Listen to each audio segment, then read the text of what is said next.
안녕하세요, 케이커 권정호입니다. 이번 영상은 시그마 C 2200mm f3.5에서 6.3 DG 렌즈 리뷰입니다.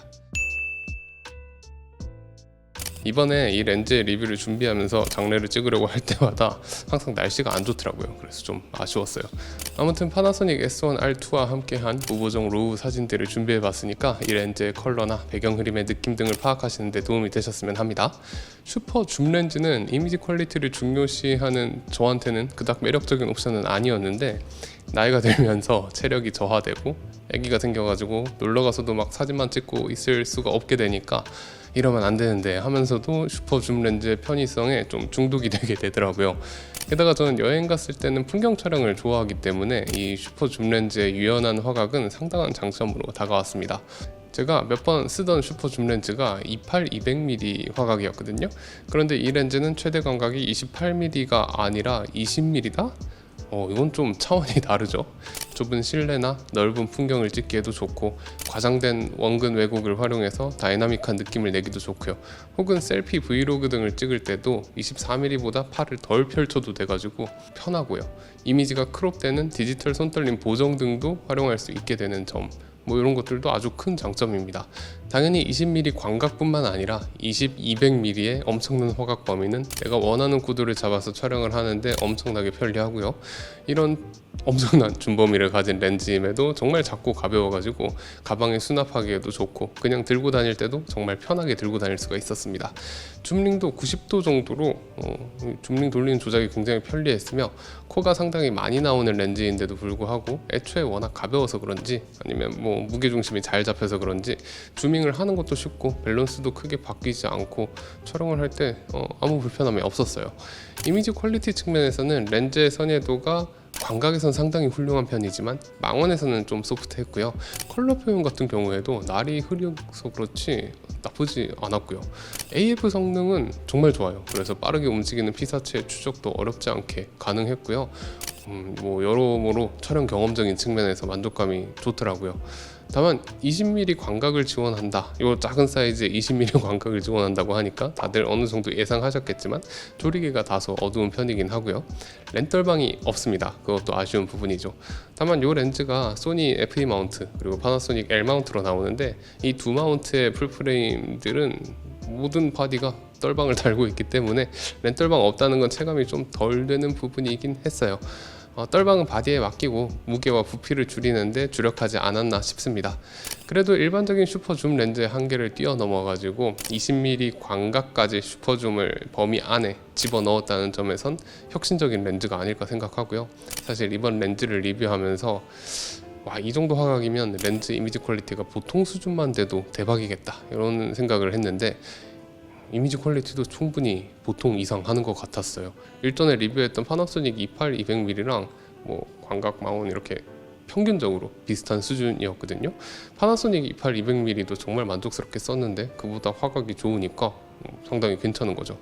결국 슈퍼줌 렌즈의 의의가 화각과 편의성에 있다고 생각하는 사람으로서는 이 렌즈의 화각, 크기, 무게가 슈퍼줌 렌즈로서 엄청난 장점으로 다가왔습니다.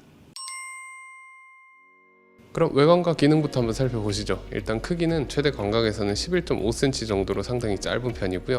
최대 망원에서는 18.5cm 정도로 꽤나 길어집니다. 하지만 무게는 550g 밖에 안 돼요. 정말 엄청나게 가벼워요. 그리고 렌즈의 조작계는 아주 심플합니다. 그저 줌링 하나, 포커스링 하나가 있어요. 슈퍼줌 렌즈지만 근접 촬영이 가능해서 은근 자주 쓰게 되던 포커스링은 얇지만 아주 부드럽게 세팅되어 있었고요. 줌링은 고무로 마감이 잘 되어 있는 데다가 크고 넓어가지고 줌밍을 할 때 힘도 잘 받고 줌을 하는 느낌도 좋습니다. 왼쪽으로 돌리면 망원으로 줌이 되는 방향이고요. 줌링의 텐션도 정말 좋은데 줌을 조절할 때는 스무스하게 조절이 가능하지만 들고 다닐 때 코는 잘 나오지 않는 절묘한 세팅이었습니다. 게다가 줌 락 스위치가 있어서 이동할 때 줌을 아예 잠궈 놓을 수도 있고요. 특이한 게 줌 락을 풀 때 스위치를 다시 조작할 필요가 없고 줌링을 돌리기만 하면 줌 락이 바로 풀립니다. 이건 되게 편하더라고요. 그리고 AF, MF 전환 스위치도 있고요. 필터 직경은 72mm며 렌즈 후드가 있는데 20mm 광각 때문이겠지만 다소 옹졸해가지고 디자인적인 밸런스는 살짝 아쉽더라고요. 저는 후드를 잘 안 끼니까 큰 상관은 없었지만요. 그리고 물론 방진 방적도 지원하고요. 그 다음은 선해도를 살펴보시죠. 20mm 최대 개방인 f3.5의 중앙부는 생각보다 나쁘지 않죠. 조리개를 조여서 f5.6 되면 좀 더 좋아지고요. f8에서도 나쁘지 않습니다. 그 이후로는 회절로 선해도가 떨어져요. 하지만 극 주변부는 소프트하고요. 조리개를 조여도 더 나아지지는 않는 모습을 보여줬습니다. 35mm 중앙부 최대 개방은 20mm보다는 소프트하지만 그래도 상당히 좋은 모습이에요. 정말 놀라워요. 역시 f5.6에서 가장 좋은 모습을 보여주며 f8까지도 괜찮은 모습입니다. 그리고 f11부터 소프트해지기 시작하고요. 극 주변부는 20mm보다는 좀 더 좋아졌는데 조리개를 조여서 f8 정도 되면 꽤 괜찮은 모습을 보여줍니다. 생각보다 괜찮았어요. 이번엔 85mm 중앙부인데 최대 개방에서는 꽤나 선해도도 소프트해지고 컨트라스트도 떨어지는 것을 볼 수가 있습니다. 조리개를 조여서 f8 정도가 되면 그래도 나쁘지 않은 수준이 되고요. 그 이후로는 회절이 오는 모습을 보실 수가 있습니다. 대신 극 주변부는 35mm보다 좋은 모습인데 조리개를 조여서 f8이나 f11 정도에선 꽤 괜찮은 모습이었어요.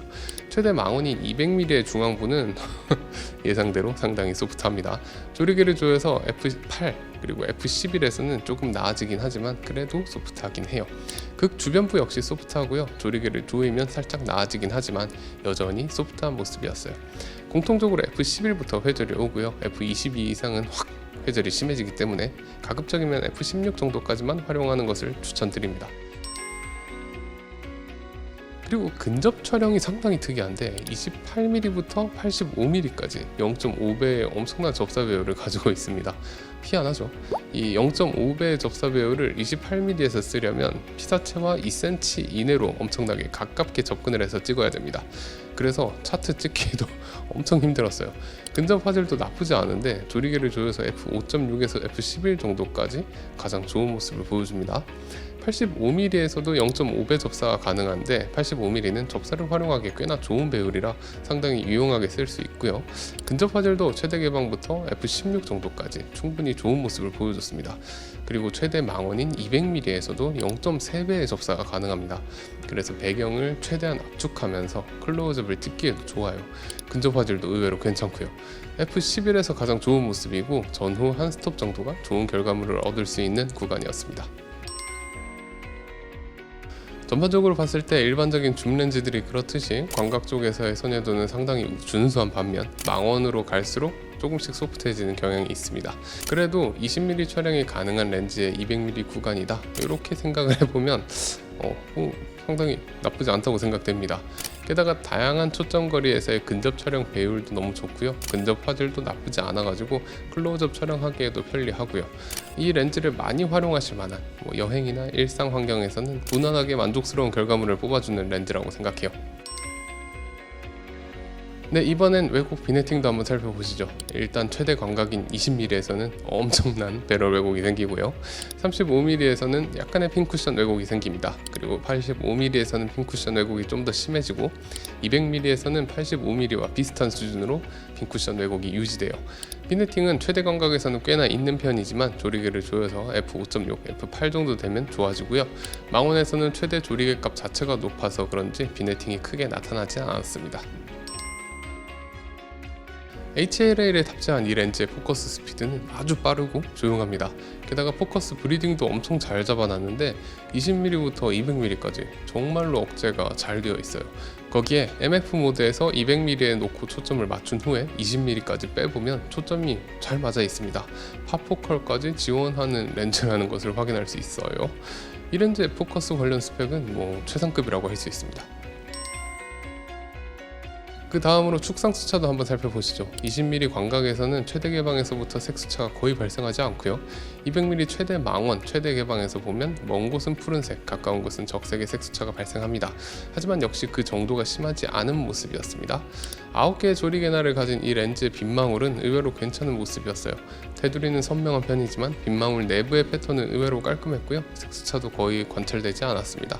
형태는 중앙부가 꽤나 동그랗고 예쁜 형태이며 조리개를 조이면 각이 지기 시작하는 모습이에요. 다만 주변부가 일반적으로 레몬 보케라고 하죠. 그런 모양의 보케보다 더 많이 찌그러지긴 하고요. 이는 조리개를 많이 닫아도 계속 유지되는 현상이었습니다. 당연히 배경 흐림의 퀄리티가 복잡한 배경도 훌륭하게 렌더링 해주는 정도까지는 아니었지만 일반적인 상황은 깔끔하게 묘사해줬고요. 슈퍼줌 렌즈라는 점을 감안하면 나쁘지 않은 배경 흐림 퍼포먼스를 보여준다 싶었습니다.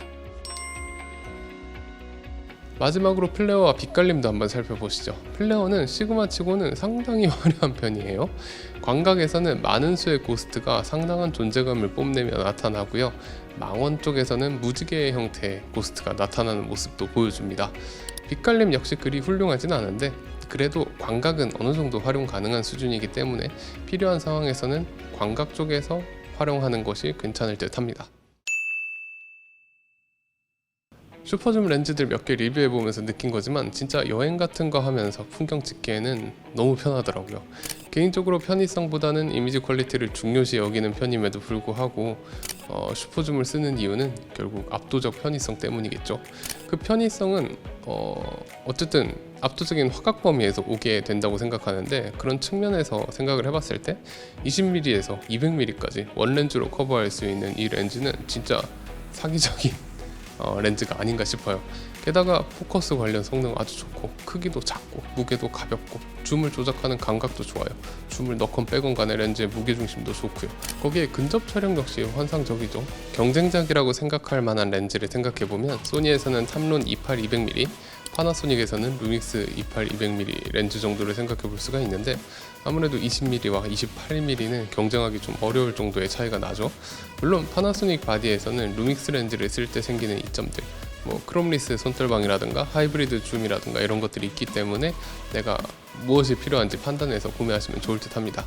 개인적인 생각으로는 여행을 다니면서 가볍게 원바디 원렌즈로 움직이면서 풍경 촬영을 좋아하시는 분들에게 경쟁할 만한 제품이 없는 독보적인 렌즈가 아닐까 싶습니다. 네, 이번 영상은 시그마 C 20-200 f3.5에서 6.3 DG 렌즈 리뷰였고요. 혹시 궁금하신 부분 있다면 댓글 남겨주세요. 구독과 좋아요는 영상 제작에 큰 힘이 됩니다. 그럼 지금까지 OK컷 권종우였습니다. 감사합니다.